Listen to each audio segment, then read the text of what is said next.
오늘 제가 말씀드리고자 하는 내용은 차기 정부의 복지 정책이라고 얘기는 하고 있습니다만 사실은 차기 이후까지 우리가 어떠한 복지 정책을 가져야 할 것인가에 대한 고민에서 시작이 됐습니다. 최근에 여러분 아시다시피 지금 수많은 복지 정책들이 제안되고 도입되고 또 선거 과정에서 또 새로운 복지제도, 복지 개념들에 대해서 많이 이야기가 나오고 있는데요. 사실은 어떤 제도가 도입되게 되면은 기존 제도에 대한 수정, 보완이 전제가 되어야 될 것이고, 그리고 거기에 따른 부족함이 있을 때 또 제도가 도입이 돼야 되는데, 지금 보면은 자동차가 고장이 났는데 고칠 생각은 안 하고 또 앞으로 고장날 자동차만 계속 만들어 놓고 쌓아가는 형태가 현재 우리 복지제도가 아닌가 싶은 생각이 듭니다. 그래서 적어도 우리 이 복지제도 전체 국민이 우리가 또 물려줘야 될 그러한 복지제도라면은 이제는 일정 수준의 게이트키퍼가 있어야 되겠다 하는 생각이고요. 그리고 그 복지제도는 반드시 우리가 일정한 플랫폼 속에서 운영이 되지 않으면 그것은 우리 국가 자원의 낭비고, 또 한편으로는 우리가 스스로 그 복지에 짓눌려 사는 발전하지 못하는 국가로 전락될 수도 있다, 이런 생각이 들었습니다. 그리고 최근 들어서 이제 복지제도의 가장 큰 문제는 마치 복지가 현금으로 인식되고 있다는 거죠. 굉장히 심각한 현상이라고 저는 보고 있고요. 그래서 오늘 제가 말씀드리고자 하는 주제는 복지는 현금이 아니라 서비스다. 서비스 없이 복지는 이루어질 수 없다라는 생각을 가지고 있고요. 또 한편으로는 우리 복지 관계자들 많이 노력을 하고 있으십니다만은 이 서비스 부분의 개혁, 서비스 부분의 발전이 없이는 국민 복지는 없다, 이렇게 생각을 하고 있습니다. 더 큰 문제는 이 정치를 마치 복지로 인식을 하고 있다는 사실입니다. 지금 선거의 철입니다마는 거의 모든 다수의 선거 참여자들이 복지 정책이 마치 정치의 전부인 것으로 국민들을 호도하고 있다는 사실입니다. 그러나 복지는 정치에서 분명히 배제되어야 하고 순수한 의미의 국민을 위한, 또 국가 발전을 위한 복지 제도가 되어야 된다는 것이 오늘 제가 말씀드리고자 하는 주된 내용입니다. 일단은 우리 현재 우리 복지 문제에 대한 문제점을 말씀을 드리고요. 그리고 특히 이 뉴 노멀이라고 저는 보고 있는데, 우리 사회에 따라서 당연히 복지 제도가 변혁을 해야 되겠죠. 변화돼야 되겠죠. 그래서 어떻게 우리가 이러한 변화에 대응해야 할 것인가에 대한 말씀을 드리고, 저 나름대로의 어떤 플랫폼을 우리가 가져야 되는지 적어도 에 대해서 말씀드리고자 합니다. 시간이 길지 않고 내용은 상당히 방대하기 때문에 요점 정리 중심으로 말씀드릴 수 없다는 점을 양해해 주시기 바랍니다. 우선 복지의 그 가장 필요성은 노동시장의 불안으로 시작이 된다고 보고요. 거기에 빈곤이 발생할 것이고 실업이 늘어남으로 인해서 그러한 빈곤이 양극화, 고착화까지 이어지고 있다는 말씀 드리고 싶고요. 두 번째는 복지의 불만족이 심화되고 있다. 우리 국가 예산에 2022년도 내년 예산에 따르면 604조 원의 예산 가운데 3분의 1 이상이 복지 예산입니다. 그렇게 많은 돈을 쓰고 있음에도 불구하고 우리 국민들이 느끼는 주관적 복지 불만족 비율은 20% 수준으로 주요 선진국의 2배에서 3배 수준입니다. 그러니까 낮다는 거죠. 불만족 비율이 높다는 말씀 드리고 싶고요. 그리고 문제는 이제 그동안에 우리 장관님 복지 시스템의 원년을 이제 만들어 주신 분인데 뭐 40년 이상의 이러한 노력에도 불구하고 여전히 복지 시스템의 사각지대, 중복급여, 그리고 도덕적 해이, 그리고 문제는 이제 그 동안에 본인이 스스로 해결했었던 복지 문제를 이제 국가 의존도로 굉장히 높여가고 있어서 자원 낭비가 심각하다 이렇게 말씀드릴 수 있겠습니다. 뭐 5대 사회보험이 있습니다만은 사실은 저 제도들은 70년대, 80년대 국민적 욕구에 의해서 도입된 제도입니다.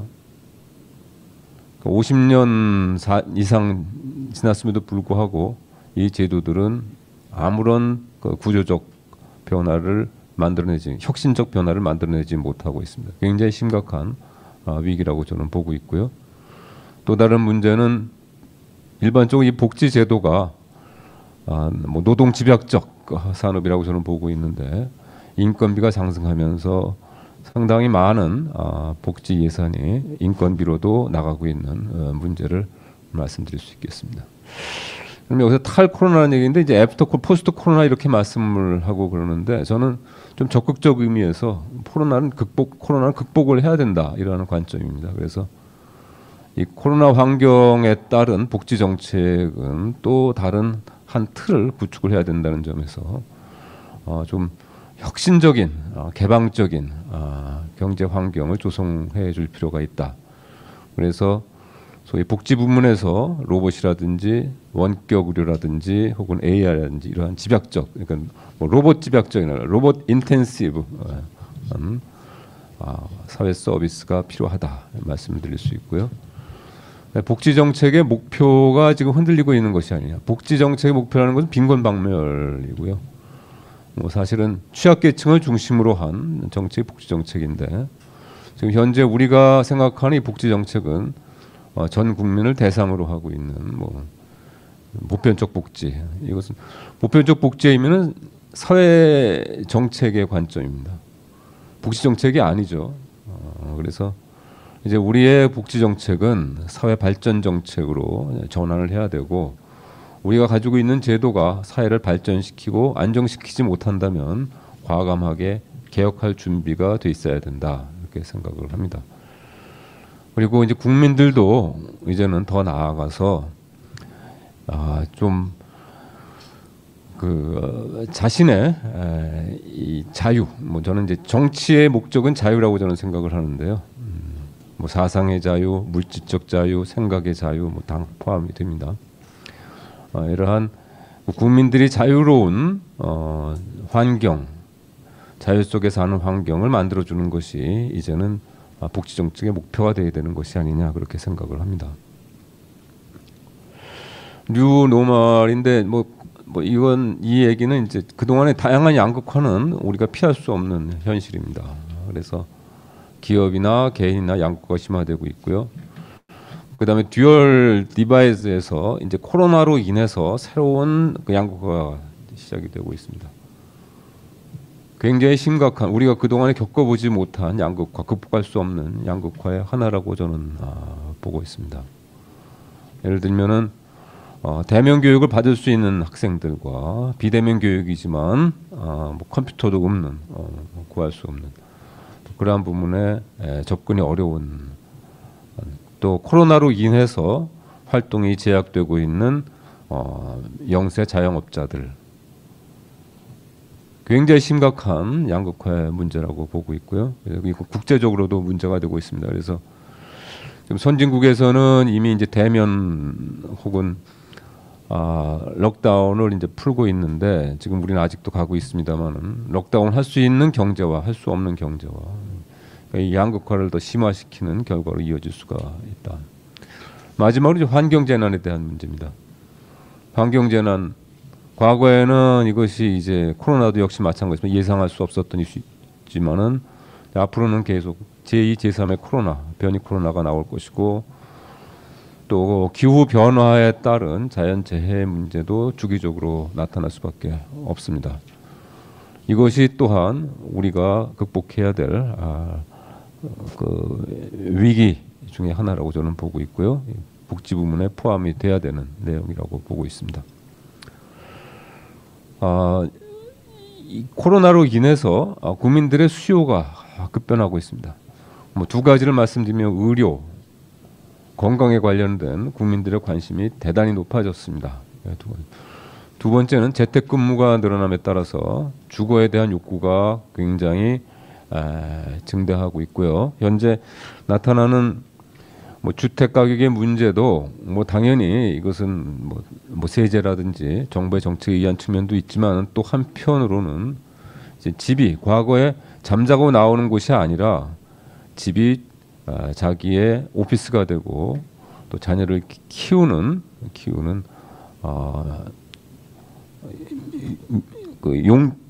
키우는 장소로 활용이 되고 그러니까 주택의 개념이 확장되고 있는 거죠.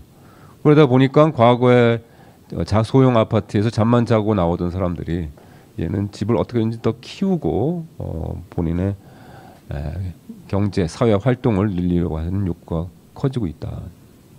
주택 복지의 문제도 제기할 수가 있습니다.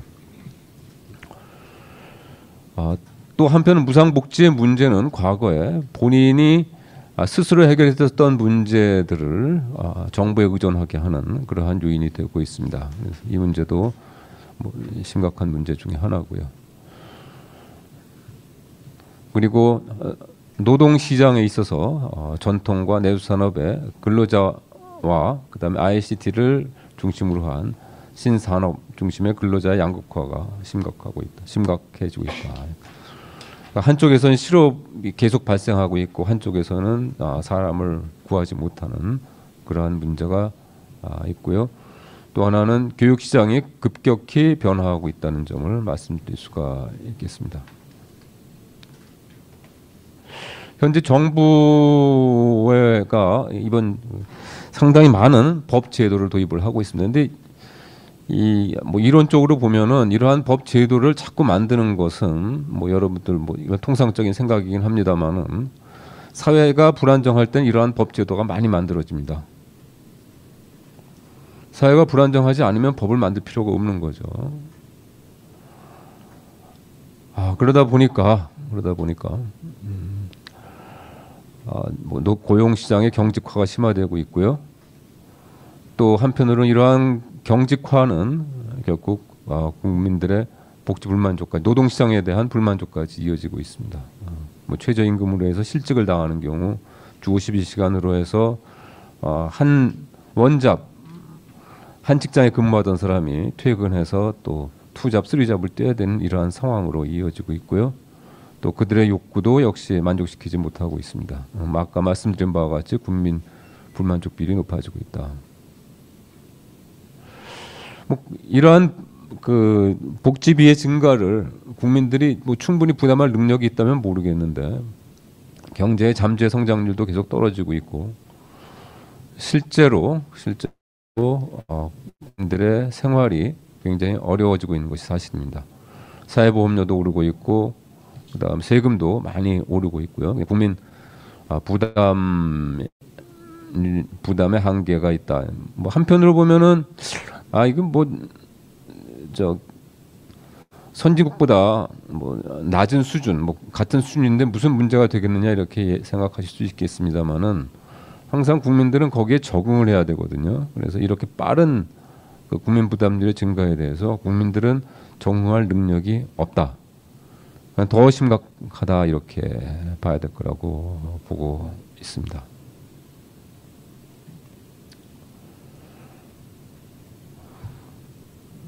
뭐 포용적 복지, 뭐 보편적 복지를 많이 얘기를 하고 있는데 그러다 보니까 이제 뭐 많은 제도들이 만들어지고 있습니다. 그러나 거기에 따른 비효율, 사각지대라든지 중복급여 문제가 심각하다는 문제는 이미 말씀드린 바와 같고요. 뭐 이것은 이제 그 사례로서 여러 가지 중앙부처와 자치단체 간의 포퓰리즘, 복지 경쟁이죠 이것도요. 중복급여가 계속 늘어나고 있고 오늘 아침에도 그 고성군에서 뭐 18세까지 뭐 수당을 주겠다. 매달 5만 원에서 10만 원까지 이런 그 제안들이 나오고 고성군은 재정 자립도가 10%밖에 안 됩니다. 중앙 정부에 이어서 수상을 주겠다고 하고 있고요. 또 한편으로 저출산 문제도 대단히 심각한 문제입니다. 저출산의 문제는 저는 복지의 지표라고 저는 생각을 합니다. 핵심 지표라고 생각을 합니다. 복지가 제대로 되면 출산이 늘어날 수밖에 없고요. 복지가 제대로 만족시키지 못하면 출산율은 떨어질 수밖에 없습니다. 먹고 살아야 되니까요. 그래서 복지 문제에 우리의 복지 수준을 측정할 수 있는 몇 개 핵심적인 지표가 있는데 그것이 저는 출산율이라고 저는 보고 있습니다. 의료에 있어서는 영아 사망률입니다. 영아 사망률이 높은 나라는 후진국이라고 보면 됩니다. 그래서 그와 같은 몇 개 지표들이 있다고 저는 감히 그 지표가 반드시 개선돼야 된다고 생각을 하고요. 200조 이상의 돈을 썼는데 출산율이 0.84라는 것은 대단히 심각하고, 그럼 다른 나라는 일본은 올라가고 있거든요. 프랑스도 올라가고 있습니다. 이렇게 4대 보험의 재정 부실화 문제는 해결되지 않고 고용보험은 더 심각해지고 있고요. 국민연금은 연금 개혁이 미뤄짐으로 해서 지금 국민연금에 의한 연금 국가 부채가 지금도 충당 부채죠. 저는 실제로 계산되지는 않고 있습니다만은 쌓이고 있다, 이렇게 말씀드리겠습니다. 기초생활보장제도가 도입됐음에도 불구하고 빈곤이 감소하지 않고 있고요. 빈곤율이 감소하지 않고 있고요. 그 다음에 또 다른 문제는 이 빈곤층에 대한 정의에 관련된 문제인데, 이 빈곤층은 다양한 요인에 의해서 빈곤층이 발생한다고 보고요. 실제로 우리 사회에서 이 빈곤층은 레프트 비하인드, 그러니까 우리 열심히 일을 하는 사람들입니다. 열심히 일을 하는데 우리 사회 변화에 따라가지 못하는 그러한 계층이라고 디파인을 해줘야 되고요. 다양한 요인에 의해서 자녀가 아프다든지, 혹은 본인이 아프다든지, 본인의 장애가 생긴다든지, 사업에 실패했다든지, 이러한 요인에 의해서 빈곤층이 발생되는 거지, 단순히 태생적인 빈곤층은 아니다. 돈만 주면 되는 그러한 계층이 아니다라는 점을 말씀드리고 싶습니다. 우리나라 복지 정책의 효과에 대해서 간단히 말씀드리겠는데요. 이건 OECD 통계니까 상당히 우리의 상황을 가늠할 수 있는 내용입니다. 2010년 소득 분배 전, 소득 분배 후, 그러니까 원천 소득과 그다음에 가처분 소득의 비율해서 빈곤율이 0.17에서 0.15로 줄었네요. 0.02 정도 줍니다. 최근에는 0.03 정도 줄어나는 거죠. 늘었고요. 오히려 빈곤율이 늘는 거예요. 선진국 같은 경우에 있어서는 스웨덴을 볼까요? 0.28에서 0.09로 줄어듭니다. 빈곤율이요. 그러니까 시장에서 자기가 임금으로 벌어들이는 데 따른 빈곤율은 0.28인데 정부의 복지 정책으로 해서 이 빈곤율이 0.09로 떨어집니다. 우리나라는 단순히 0.02밖에 떨어뜨리지 못한다는 거예요. 0.2, 0.3이면 복지 정책은 반드시 개선돼야 된다라고 말씀드릴 수밖에 없고요. 지니계수에 따른 겁니다. 스웨덴은 0.03, 0.44입니다. 굉장히 불평등한 임금 구조를 가지고 있죠. 그러나 소득 재분배 후에는 0.34로 떨어집니다. 우리는 0.34였었는데 0.32로 떨어지고요. 우리가 임금 격차가 심하다고 하는데 사실 여러분들이 보시는 바와 같이 우리나라 임금 격차는 선진국에 비해서 대단히 양호한 편이라고 말씀드릴 수밖에 없습니다. 그러니까 기본 복지제도의 설계에 있어서 기본 판단이 전혀 다르다. 우리는 지금까지 뭐라고 했냐? 우리나라 임금 격차는 세계 최고다. 이렇게 얘기를 하고 있는데 사실은 그렇지 않다는 거죠. 우리나라 복지제도는 세계 최고다? 사실은 그렇지 않다는 겁니다. 그래서 저는 복지 스트레스 테스트를 뭐 일단 토픽으로 해서 말씀드리는데 뭐 지금까지 말씀드린 것 같고요. 이제는 이러한 복지에 기초한 그러니까 실질적인 복지 대상자가 아닌데 그들을 복지 대상자로 포장을 해서 복지 사업을 하고 있다. 그들은 복지 정책의 대상이 아니라 사회 정책의 대상입니다. 그들의 발전, 기회를 보장해주는 정책이 필요하다. 이렇게 말씀드릴 수 있습니다. 지금 그래서 저는 기본 서비스에 대한 말씀을 좀 드리고 싶은데 롤이 사실은 사회주의자입니다. 대단히 진보학자인데요. 지금은 저는 보수학자라고 저는 보고 있습니다. 왜 그러냐면은 가난한 사람들을 가장 잘 살게 하는 것이 정의라고 보고 있기 때문에 그렇습니다. 빈곤층을 잘 살게 하는 것이 정의다. 근데 현재 우리 정부는 고소득층 너무 많이 당신들이 가져가고 있으니까 그 사람들 더 이상 돈 벌지 말라고 하는 거죠. 거꾸로 민맥스. 정부가 나눠주겠다. 똑같이 나눠주겠다 하는 것이 정부의 이퀄리티죠. 무상복지가 바로 이러한 그 기존의 관념과 배치되는 정책으로 이어지고 있다. 뭐 경제학적으로 보면은 조금 뭐 저희 그림을 좀 그려 보면은 이게 이제 레온티에프 펑션이라고 하는데요. 우리 사회에 그 효용 함수가 이렇게 돼 있다. 기본적인 복지가 있고요. 그 다음에 아무리 복지를 늘려줘도 우리 사회적 효용은 증가하지 않는다. 양적으로 복지제도를 아무리 늘려줘도 국민들은 만족하지 않는다. 왜? 내가 원하는 게 아니거든요. 복지 공무원이 이렇게 느는데 왜 불만족이지? 그건 내가 원하는 복지 서비스가 아니기 때문에 그렇습니다. 그래서 결과적으로 우리 소득이 증가함에 따라서 이제 이러한 그 기본적인 복지 수준을 계속 높여가는 기본적인 복지 수준을 높여가는 이러한 정책이 있어야 된다. 복지 서비스의 질적 혁신이 곧 바로 복지 정책이 되어야 된다 말씀을 드릴 수 있겠습니다. 그래서 저는 복지 스트레스 테스트를 복지비 지출이 빈곤율을 줄이고 있는가, 복지 지출이 양극화를 해소하고 있는가, 다 정부의 정책 목표죠.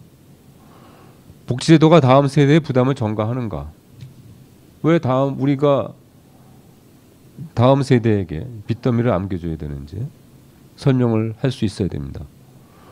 국민들의 복지 만족도를 개선시키고 있는가, 장기적으로 생산성을 향상에 기여하고 있는가에 대한 복지 스트레스. 기본소득, 뭐 다양한 형태의 기본소득 나오고 있습니다. 뭐 혹시 제가 말씀드리는 것도 기본소득의 한 부류일 수도 있습니다. 그러나 현재 뭐 그 대선 주자, 일부 대선 주자가 얘기하는 기본소득은 뭐 사실 타입 A에 가까운 것이 아닌, 조건 없이 모든 구성에 다 주자 하는 것이 아닌가 싶은 생각이 듭니다. 그럼 거꾸로 얘기하면은 그렇게 해서 과연 여기 이 스트레스 테스트를 만족할 수 있느냐? 빈곤율 줄입니까? 양극화를 해소할 수 있나요? 다음 세대에 부담 전가하는 거 아닌가요? 복지 만족도 개선할 수 있나요? 생산성 향상할 수 있나요?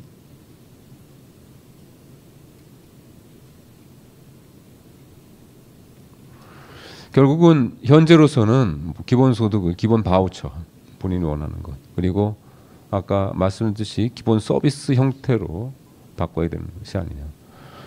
여기서 기본 서비스라는 것은 뭐 단순히 평면적 서비스가 아니라 각 개인들의 욕구를 만족시켜 줄 수 있는, 경쟁할 수 있는, 사회에 복귀할 수 있는 기본 서비스를 의미한다는 점을 말씀드리고 싶습니다. 이것이 이제 소위 우리나라 전체 복지 프로그램을 다 망라한 그림입니다. 여기 다 들어가 있습니다. 근데 여기에서 이 바깥 쪽은 인더스트리를 의미하는 거고요. 그래서 이런 인더스트리 위에 우리 복지 제도가 서야 된다는 얘기입니다. 근데 지금 이게 이제 원 디멘전이어서 그러는데 지금 우리나라의 복지 제도는 어디에 들어가 있냐면은 기본 소득 위에 복지 제도 위에 오히려 거꾸로 산업이 포함이 되어 있습니다. 무슨 말씀이냐면 복지 제도가 우선이고 산업이 다음이다.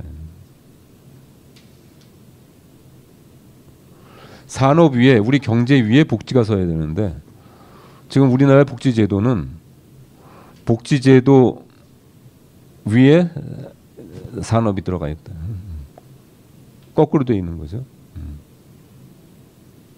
산업 복지가 우선이고 그 다음이 산업이다. 근데 또 다른 형태는 이 가운데가 이제 기본소득 뭐에 관련된 이것을 이제 기본 서비스로 저는 바꿔야 된다는 것이 제 생각이고요.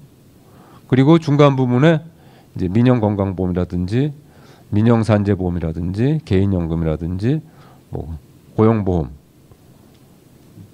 다 포함된 전체 틀을 우리가 고민해야 되고 가능하면 이제 이 기본 서비스 부분은 줄이면서 이 민간 부분의 영역을 높이는 것이 바람직하다.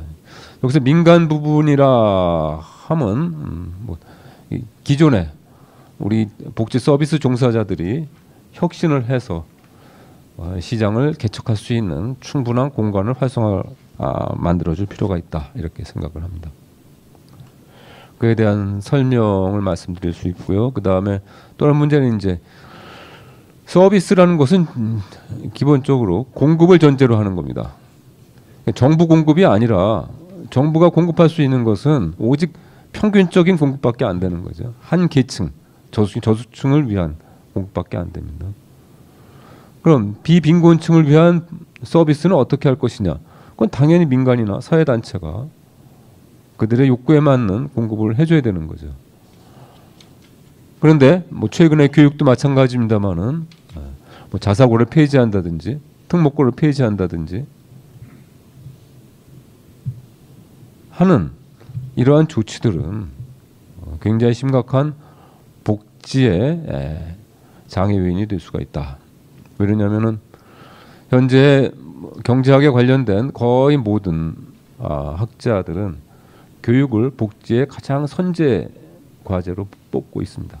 경쟁적 교육, 경쟁력 있는 교육, 그것이 곧 복지의 기본이 되어야 된다는 것이 일반적인 생각입니다.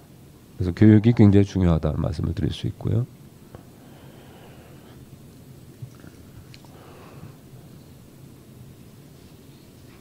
그다음에 따라서 뭐 기본적으로는 중복복지의 조정이라든지 혹은 사회보험 시스템의 조정이라든지 뭐 이러한 조치들이 이루어져야 된다고 보고요.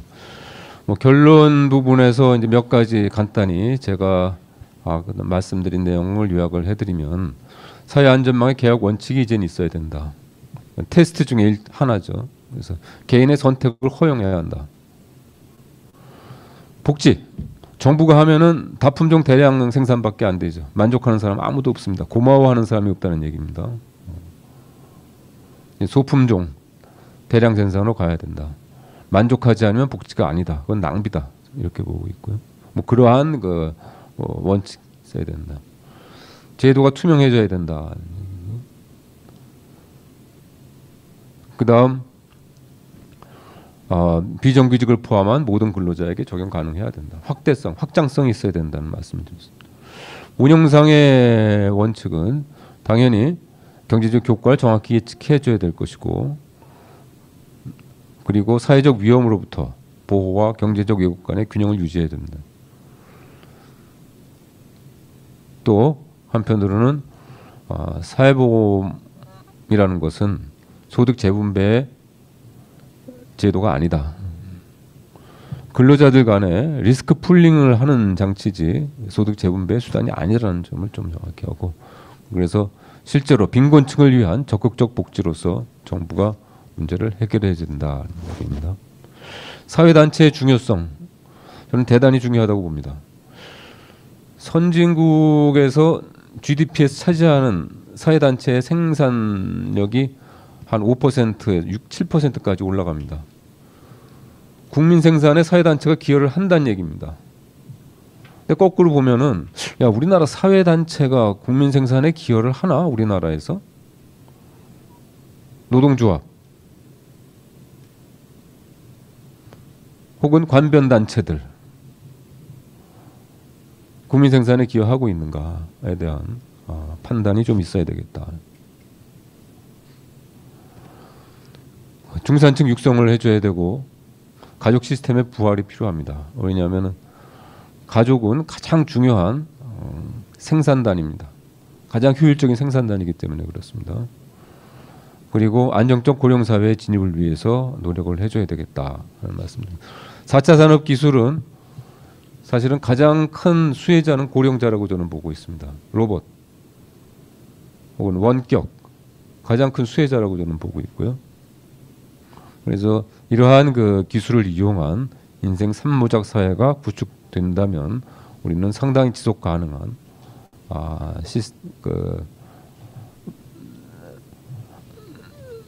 지속 가능한 복지 시스템을 구축할 수 있다 이렇게 보고 있습니다. 그래서 이제 몇 가지 리스트를 좀 말씀드리겠는데 나투두 리스트 해서는 안 될 복지 정책 방향 또 해야 되는 복지 정책 방향 정리를 하면서 제 말씀을 마치려고 하는데요. 복지 정책에서 복지 이념은 없어져야 됩니다. 이제 생각이고요. 뭐 좌반 우 없어져야 되고요. 따라서 사회 통합적 이념을 개발해야 된다. 무상복지 없어져야 된다고 봅니다. 왜냐하면 무상복지 그 자체는 다음 세대의 부담을 전가하는 하나의 편법이다 이렇게 보고 있고요. 그래서 제너레이셔널 페이고 시스템 우리의 복지 문제는 우리 스스로 해결하도록 해줘야 된다는 것입니다. 다음 세대의 부담을 전가해서는 안 됩니다. 다음은 차별, 배제 없어져야 된다. 이퀄리티 모든 사람이 똑같아서는 안 된다는 겁니다. 각 개인의 그러니까 다양화되는 우리 사회, 다양화되는 젊은이들을 위해서 그들에게 똑같은 잣대로 복지를 만들어준다는 것은 비극이다 이렇게 보고 있습니다. 세대 간 갈등 없어져야 된다고 보고요. 투두리스트라는 것은 업그레이드, 후 업그레이드, 선진화를 위한 투두리스트. 노동시장이 유연화된 전제입니다. 노동시장은 곧 복지이기 때문에 그렇습니다. 청년층 실업으로 많은 고민을 하고 있습니다. 이건 우리 자원의 낭비입니다. 청년층을 위해서 지금 우리 그 교육을 위해서 우리는 정말 많은 돈을 우리 기성세대가 소모를 한 겁니다. 그 자원들이 지금 썩고 있습니다. 3년만 지나면 대학에서 배운 것은 전부 없어져 버립니다. 심각한 국가 위기라고 저는 보고 있고요. 정부 지원에서 민간 중심의 다양한 체계적 기부가 있어야 됩니다. 정부는 간섭하지 말아야 됩니다. 삼성에서 이건희 회장의 유산을 기부를 했는데 거기 정부가 개입하면 안 됩니다. 삼성 스스로 박물관 만들도록 해줘야 되고 스스로 관리하고 후세에게 물려줄 수 있도록 해줘야 된다. 이것이 제 생각입니다. 민간 중심입니다. 사회발전 정책으로 전환해야 되고 기회 균등을 위해서 육아 교육 정책이 우선돼야 된다고 봅니다. 그리고 고령화에 대한 투자를 할 수 있다면 이 원칙만 지켜주는 복지 정책이 도입될 수 있다면 우리는 안정된 선진 국가로 계속 남을 수 있을 거라고 봅니다. 그래서 마지막으로는 이제 저는 복지와 자본주의의 명제는 같다 이렇게 생각을 합니다. 그래서 간단히 제 말씀을 마치도록 하겠습니다. 감사합니다.